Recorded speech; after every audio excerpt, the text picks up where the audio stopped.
पोक्लोबाङ बजारको भ्यू चाहिँ यस्तो छ अहिले। यो माथिको रह्यो प्रहरी चौकी, यता जनज्योति स्कुल छ। यो रह्यो पोक्लोबाङ बजार।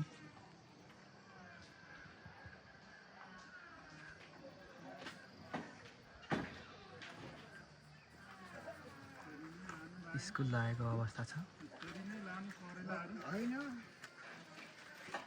के करेला के रे यसरी नै लामी बुढाउँदै होइन चढेर कहाँदेखि ल्याउनु भएको यो जलजाले? ए ल ठिक छ ठिक छ, चढेर लानु। राम्रो हो नि त। अहिले बाटो आएको छ होइन, अलि सहज छ, बोकेर ल्याउनु परेन।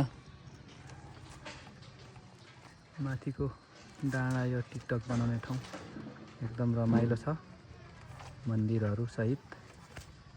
यो मैनतापा फेदाब झर्ने बाटो माझो हुँदै हाम्रो हिरो यता हुनुहुन्छ होइन। यस्तो छ है हाम्रो पोक्लोबाङ।